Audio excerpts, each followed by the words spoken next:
তাআলা বলছেন রহমানের বান্দাদের স্বভাব হলো ওয়াল্লাযীনা লা ইয়াশহাদুনাজ যুর।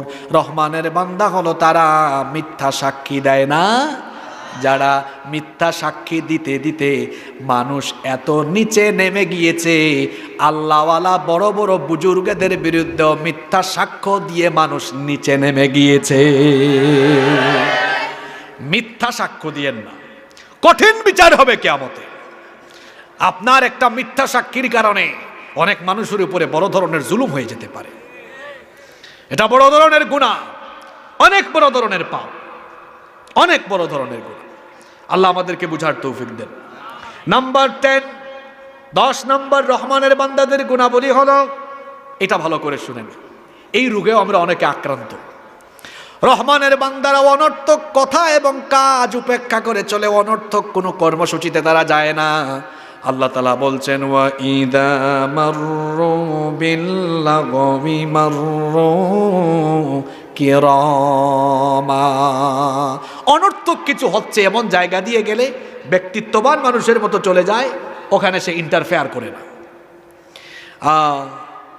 এই রোগ তো আমাদের অনেকের আছে। পাড়ায় পাড়ায় চায়ের দোকান আছে না নাই? ওইটার নাম দিয়েছি আমি বাংলাদেশের সেকেন্ড পার্লামেন্ট। ওখানে চা বিক্রেতা থাকে স্পিকারের ভূমিকায়, চা খুরেরা থাকে সাংসদের ভূমিকায়। চায়ের কাপে চুমুক লাগায় আর গোটা এলাকায় কে কি করলো হুদাই বসে বসে আলোচনা সমালোচনা, গীবত পরনিন্দা চুগলখড়ি আছে না নাই? এই সকল কাজে নিজেকে জড়িয়ে ফেলা এটা ব্যক্তিত্ববান মুমিনের স্বভাব নয়। আল্লাহ কোরআনে বলেছেন একজন ব্যক্তিত্ববান মুমিন সে এমন হবে, একটা রাস্তা দিয়ে হেঁটে যাচ্ছে, দেখতেছে নাচ গান কনসার্ট হচ্ছে, চলে যাবে, উপেক্ষা করবে, অ্যাভয়েড করবে, রিজেক্ট করবে এগুলোকে। দেখছে টঙের দোকান দিয়ে যাচ্ছে, আসেন ভাই চা খাই গল্প করি, না তোর চা তুই খা, এটা বলে চলে যাবে। রহমানের বান্দা হবে এমন, অনর্থক ফালতু কথাবার্তা বা কাজে লিপ্ত হয়ে 1 সেকেন্ড সময় নষ্ট করবে না, প্রতিটা মুহূর্ত আল্লাহর আনুগত্যের পথে কাটাবে। সুবহানাল্লাহ। এই গুণে গুণান্বিত হওয়ার তৌফিক আল্লাহ আমাদেরকে দেন। এখন ওয়াজ মাহফিলেও অনর্থক কথা হয় না? কুরআন হাদিস বাদ দিয়া এদিকে কিছুক্ষণ ওদিকে কিছুক্ষণ। কিছু বক্তা এখন বের হয়েছে, সারাদিন ফেসবুকে থাকে, ফেসবুকে কি কি কি কি হইল ওইটা দেখে সন্ধ্যার পরে বমি করতে থাকে, ফিতনা লাগাতে থাকে। এসব বাদ দেন। প্রতিদিন 5টা 7টা মাহফিল না কইরা মাহফিলে আসার আগে 1-2 ঘন্টা কিতাব নিয়ে বসেন, পড়াশোনা করেন। মানুষের ঈমান আখলাক, মানুষ দিনের পথে আসে, মানুষের মধ্যে ঐক্য তৈরি হয়, ভালোবাসা তৈরি হয়, বিশৃঙ্খলা কমে, সৌহার্দ্য সম্প্রীতি বাড়ে। এমন কথা মানুষকে শুনিয়ে যান। লক্ষ লক্ষ টাকা খরচ করে মানুষেরা কষ্ট করে যে আয়োজন করে, এই আয়োজনের তখন সফলতা আসবে, সার্থকতা আসবে। আবার কেউ কেউ মাহফিলে উঠে এটাকে একদম পল্টনের মাঠ বানায় ফেলে, এটাও করতে যাইয়েন না। হ্যাঁ, যতটুকু সত্য কথা কুরআন সুন্নাহর রেফারেন্স দিয়ে সুন্দর ভাষা দালিলিকভাবে উপস্থাপন করবেন, কিন্তু বলতে গিয়ে আক্রমণাত্মক উগ্রতা যেন আপনার নিজের মধ্যে পরিলক্ষিত না হয়। সত্য কথা সুন্দরভাবে বলেন, দেখবেন এই সত্য কথাটা কারো গায়ে পড়লেও সে তখন অন্তরের মধ্যে কথাটা দাগ কাটবে, তখন সে হয়তো ওখান থেকে সংশোধন হয়ে যেতে পারে। দরদ নিয়ে মানুষকে বুঝাতে হয়, মানুষকে সুন্দর ভাষায় বুঝাতে হয়, নম্রতার সাথে সুন্দর শব্দ চয়ন করে দরদ দিয়ে আন্তরিকতা দিয়ে বুঝালে অটোমেটিক দেখা যাবে তার দিল নরম হয়ে যাবে। আল্লাহ বুঝার তৌফিক দান করেন। এবার আসেন, আর 2টা গুণ আছে, মনোযোগ আছে তো আপনাদের? 11 নম্বর হলো রহমানের বান্দারা কোরআন অন্ধ এবং বধিরের মতো শোনে না। কিছু মানুষ আছে কোরআন বুঝালে উল্টা বুঝে, আবু জেহেলের মতো। আবু জেহেল নবীজির কাছ থেকে কোরআন শুনেছে, মুসলমান হয়েছে না আরো গোমরা হয়েছে? জোরে বলেন। আমাদের সমাজেও আবু জেহেলীয় চরিত্রের কিছু মানুষ পাওয়া যায়, ওয়াজ করতে করতে করতে করতে বুঝাইলেও সে বুঝে না। তারে বুঝাইলেন সুদ খাইও না ভাই, এটার অনেক গুনাহ, নিম্ন পর্যায়ের গুনাহ হলো মায়ের সাথে জিনা করা। ভাইরে ঘুষ খাইও না, ভাইরে নামাজ ছাইরো না, মা বাবার সাথে বেয়াদবি করো না।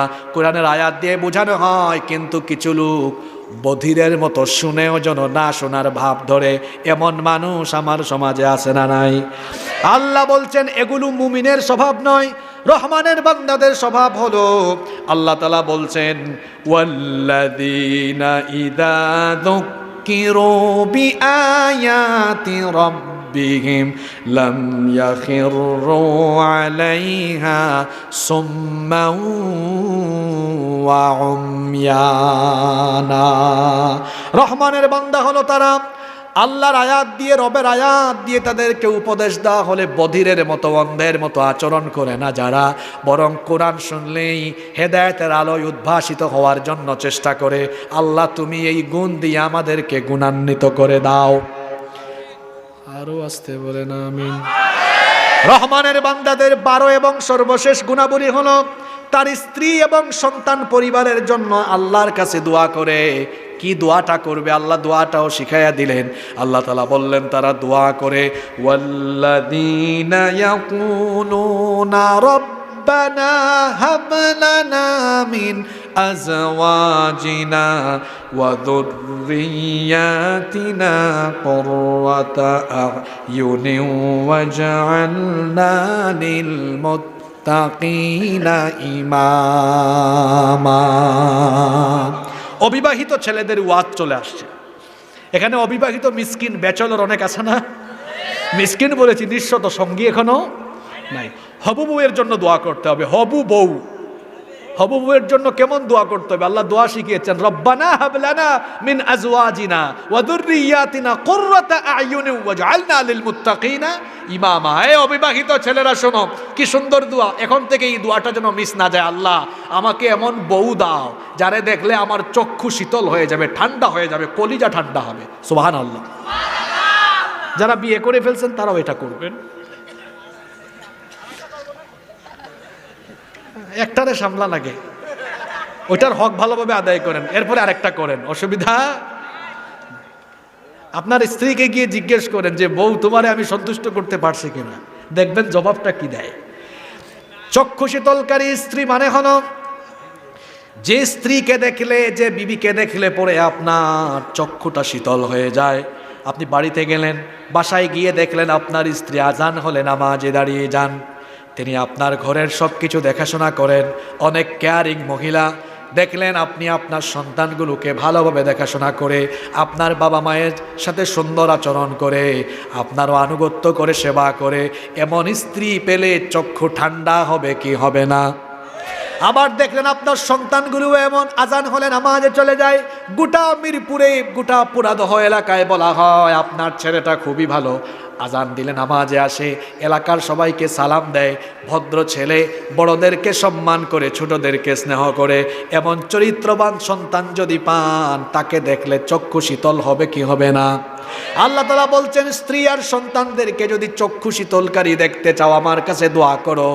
পরেন আমার সাথে রব্বানা হাব লানা মিন আজওয়াজিনা ওয়া যুররিয়াতিনা কুররাতা আ'য়ুনিন ওয়াজ'আলনা লিল মুত্তাকিনা ইমামা।